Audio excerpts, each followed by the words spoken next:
তবে যেখানে মরণ আছে সেখানে যেতেই যেখানে মরণ আছে সেখানে যেতেই হবে। শত সিকিউরিটির ভিতরেও যত কৌশল অবলম্বন করুক না কেন মরণের স্থানে যেতেই হবে, যার নগদ প্রমাণ হলো ইরানের প্রেসিডেন্ট এবং পররাষ্ট্রমন্ত্রীর মৃত্যু। ওমা তাদরি নাফসুম মাযা তাকসিবু গাদা। চতুর্থ নম্বর হলো তুমি একটু পরে কি খাইবা, কোথায় গিয়ে কি ইনকাম করবা, এটা তুমি বিলকুল বলতে পারবা না। তুমি যেখানে কোটি টাকা স্বপ্ন দেখতেছো 10 কদম আগাইলেই সেখানে গেলে তোমার মরণও হতে পারে, পয়সা তো দূরের কথা। সামনে মাখানে ভাত লোকমা মুখের কাছে চলে গেছে, মুখেও দিয়ে ফেলাইছেন, ওই লোকমাটা হলকুমের নিচে নাও যেতে পারে, সম্ভাবনা আছে না নাই? জানে কে? 5 নম্বর ওমা তাদরি নাফসুম বিআইয়ি আরদিন তামুত। কে কোন জায়গায় গিয়ে মারা যাবেন এটা আপনি বলতে পারবেন না। তবে যেখানে মরণ আছে সেখানে যেতেই যেখানে মরণ আছে সেখানে যেতেই হবে। শত সিকিউরিটির ভিতরেও যত কৌশল অবলম্বন করুক না কেন মরণের স্থানে যেতেই হবে, যার নগদ প্রমাণ হলো ইরানের প্রেসিডেন্ট এবং পররাষ্ট্রমন্ত্রীর মৃত্যু। আগে পিছে হেলিকপ্টার 2টা পাহারা দিয়ে নিচ্ছে, যেই সময় মরণ হবে সেই সময় আগে পিছে 2টা কোন দিক চলে গেছে তার ঠিক নেই। আর ওনারটা সেখানে গায়েব হয়ে গেছে, মরণের ঘাটিতে ওনাকে যাওয়াই লাগছে, ঠিক না? মৌলানা আলী আহমদ সাহেবের উপরে কোনো অভিযোগ নেই, ওনার বাৎসরিক মাহফিলের ডেট আছে। মাহফিল উনি এখানে কম দিয়ে থাকে না, যথেষ্ট মাহফিল দিয়ে থাকে। অতর্কিতভাবে পেয়ে গেছেন বড় বড় উলামায়ে কেরামকে, সেই উলামায়ে কেরামদের আগমনকে সামনে রেখে আপনাদেরকে অতর্কিতভাবে ডেকে নিয়ে আসছেন। রব্বুল আলামিন যেভাবে যতটুকু সিদ্ধান্ত নিয়েছেন তাই হবে। আমরা সকলে খুশি থাকবো না ইনশাআল্লাহ? অবস্থার উপরে একবার আন্তরিকভাবে পড়ি না আলহামদুলিল্লাহ? সুর ভালো না, হাসি মুখে আলহামদুলিল্লাহ। আমি আপনি বেজার হলে তো কিছু আসে যায় না, ঝড় ছাড়ছে তুমুল ঝড়, দক্ষিণে ঝড়। এক পিসাবের বাড়ির ঘর পড়ে পড়ে ভাব, পিসাবের স্ত্রী বলতেছে ঘরের থেকে বেরোই এই পাশে 2 কেন পেলা বাঁধান। পেলা কয় তো বাঁচতে বাঁধায় ফিন্নে কয় মগদিক পেলাও কয়। তো পিসাব ঘরের থেকে বেরোইয়া ঝড় যেদিকে আসতেছে পেলা সেই দিক দিয়ে বাঁধাইছে, বাঁধাতে হবে তো উল্টো দিক, যেদিক দিয়ে ঝড় সেই দিক দিয়ে পেলা বাঁধাইছে। বউ কয় যে তোমার কি বুদ্ধি আছে, তুমি একের বাতাসে ফিরে হয়ে গেছো। ঝড়ও যেদিকের পেলাও সেদিকের, যে কয় মিনিট পরে পড়তো সেই কয় মিনিট আগে পড়বে তোমার টেলায়। তো পিসাব কয় আরে পাগল, আল্লাহ যদি ঝড় দিয়ে আমার ঘর ফেলানোর সিদ্ধান্ত নেয় তাহলে আমার এই 2 খান বাঁশের পেলায় কি ঠেকাতে পারবে? যেহেতু ঠেকাতে পারবে না, কাজে আমি আল্লাহর উল্টো করতে পারবো না, আমি আল্লাহর সাথে ওই বেশতে সহযোগিতা করি।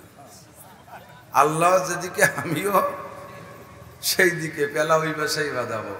তা আমরা আল্লাহর পক্ষে, বরঞ্চ সন্তুষ্ট হবেন, খুশি থাকব যে কোনো এলাকায় যদি প্রয়োজন পরিমাণ বৃষ্টির প্রয়োজন হয় অথচ কারণবশত বৃষ্টি নামতেছে না, আচানক যদি সেই এলাকায় বৃষ্টি দেখেন তাহলে কি বুঝতে পারবেন জানেন? জিবরিল আলাইহিস সালাতু ওয়াস সালামকে নবী পাক জিজ্ঞেস করছে, ভাই জিবরাইল, মানুষকে মানুষে ভালো কিছু দিলে মানুষে খুশি হয়, আর খুশির প্রকাশটা ভাষা দিয়ে হোক আর তার চেহারায় হোক প্রকাশ পায়। আপনি আমাকে লাখখানিক টাকা দিলে আমি তো খুশি হব, খুশির অবস্থাটা তাৎক্ষণিকভাবে চেহারার ভিতরে প্রমাণ হয়, চেহারার ভিতরে হাসি হাসি ভাব। সাথে সাথে কিছু ভাষাও দেব চমৎকার, একেবারে উপযুক্ত সময়, আপনার মতো বান্ধবী জগতে কে আছে ইত্যাদি কইয়া আমি শুকর আদায় করি।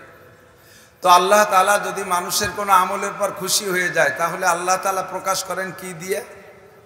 তো জিবরিল আলাইহিস সালাম জবাব দিলেন যে আল্লাহ তাআলা কোনো এলাকার কোনো এক ব্যক্তির কোনো আমলেও যদি সন্তুষ্ট হয় আর তার ওসিলায় তার উপরে সন্তুষ্ট হয়ে যায়, আর ওই এলাকায় যদি রহমতের বৃষ্টির প্রয়োজন হয় তাহলে ওই লোকটার পর সন্তুষ্ট হয়ে আল্লাহ তাআলা রহমতের বৃষ্টি পাঠায় দেয়।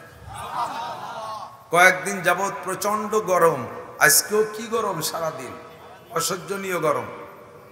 হতে পারে আজকের মৌলানা আলী আহমদ সাহেব সহ এই এলাকার জনগণের কোনো আমলকে আল্লাহ তাআলা পছন্দ করেছেন বিধায় কিছু হলেও বৃষ্টি দিয়ে আমাদেরকে ঠান্ডা করে দিয়েছেন, বলি আলহামদুলিল্লাহ। এসে গেল বলে নেই, সাথে মাঝে মাঝে বলেও থাকি, সবই কথা আপনাদের জানা কথা। তাহলে প্রথম হলো আল্লাহ সন্তুষ্ট হলে কি দেয়? বৃষ্টি দেয়। কি দেয়? তা আল্লাহ আপনাদের পর সন্তুষ্ট হয়ে বৃষ্টি দিয়েছেন, আপনারা কি বৃষ্টির পর অসন্তুষ্ট থাকবেন? খুশি হয়ে বলি আলহামদুলিল্লাহ। বৃষ্টি তো সারা দেশেই প্রয়োজন, সব জায়গায় কম বেশ মাহফিল। হযরত মাওলানা আরিফ বিন হাবিব সাহেব দিনের বেলা মাহফিল করেছেন ফকিরহাট। ফকিরাটালারা দোয়া করছে আল্লাহ যেন বৃষ্টি না হয়। সন্ধ্যের পরে মাহফিল করতে গেছে আর এক জায়গা, তারা দোয়া করতেছে আল্লাহ যেন বৃষ্টি না হয়। এখন মাহফিল করবে এই জায়গা, আপনারা দোয়া করতেছেন আল্লাহ যেন বৃষ্টি না হয়। আবার কালকে আর এক জায়গা মাহফিল, তারাও দোয়া করতেছে আল্লাহ বৃষ্টি না হয়। ডেলি মাহফিল আল্লাহরা দোয়া করে বৃষ্টি নয়, তাই হবে কবে? তা বৃষ্টি কি হবে না? এখন ধরে নেব যাদের মাহফিল আল্লাহ কবুল করছে তাদের ওসিলায় সেই এলাকায় বৃষ্টি হবে, বলেন আলহামদুলিল্লাহ।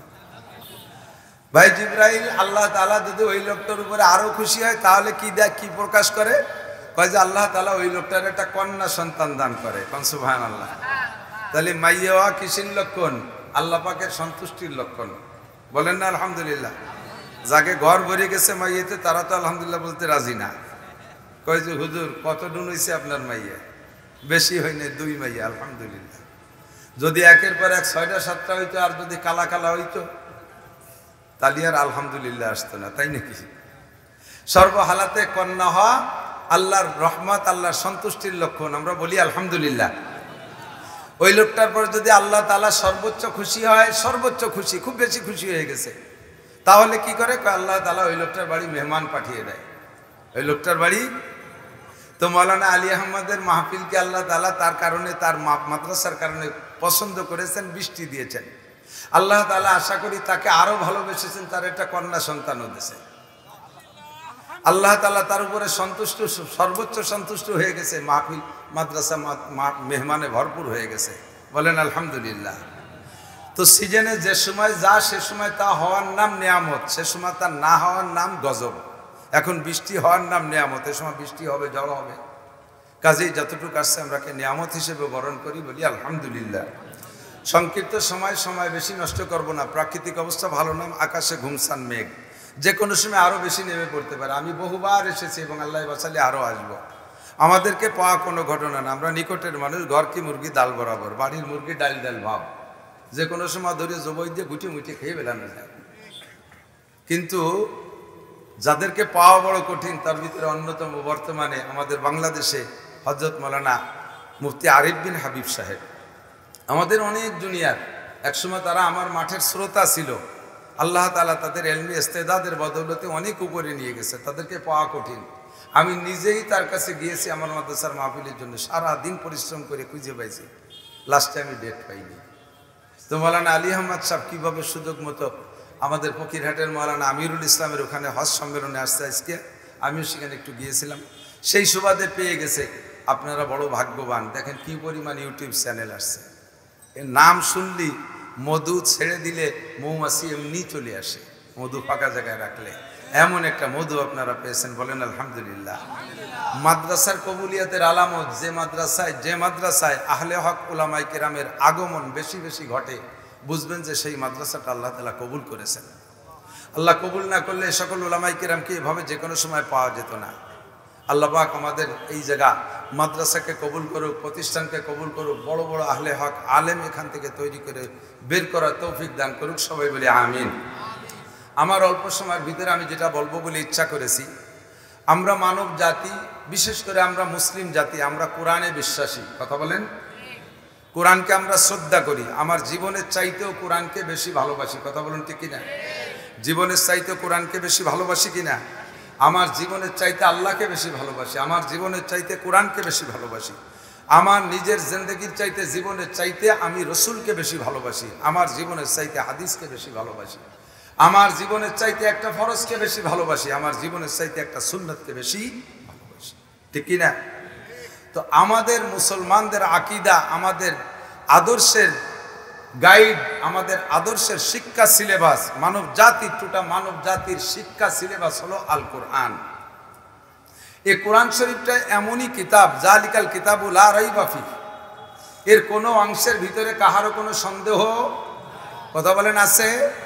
যদি কেউ সন্দেহ করেন, আল্লাহ পাক চ্যালেঞ্জ করে বলেন, ওয়াইন কুনতুম ফি রাইবিম মিম্মা নাযালনা আলা আবদিনা, আমি যদি, তোমরা যদি কেউ আমার এই কোরআনের উপরে, আমার বান্দার উপরে যে কোরআন নাজিল করেছি, এর উপরে যদি তোমরা কেউ সন্দেহ করো, ফাতু বিসূরাতিম মিন মিসলি, তুমি এত বড় পণ্ডিত, এত বড় শিক্ষিত, এত বড় বিজ্ঞানী, তুমি এত দামি দামি অস্ত্র বানাও, তুমি মোবাইল বানাও, তুমি রকেট বানাও, তুমি অত্যাধুনিক কত যন্ত্রপাতি তুমি বানাইছো, তুমি এত বড় পণ্ডিত, ফাতু বিসূরাতিম মিন মিসলি, কোরআনকে বিশ্বাস করো না, কোরআনকে ভালোবাসো না, কোরআন মানতে মনে চায় না, কোরআনের সংবিধান তোমার ভালো লাগে না, কোরআনটা আমার মুহাম্মাদের রচিত বলে তোমার সন্দেহ হয়, তাহলে মুহাম্মদ তো লেখাপড়া জানে না, কোনো প্রাতিষ্ঠানিক লেখাপড়া সে করে নাই, কোনো স্কুল কলেজ মাদ্রাসায় সে পড়ে নাই, সে উম্মি মাদারজাত অশিক্ষিত মানুষ।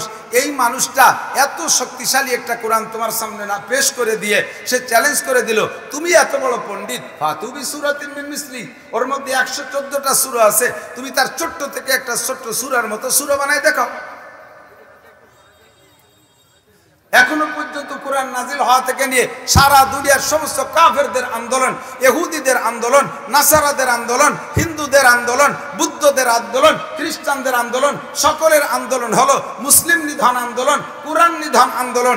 আল্লাহর কোরআনকে দুনিয়া থেকে মুছে দেবে, এই কোরআনকে রাখবে না, এই আন্দোলন তারা চালিয়ে যাইতেছে।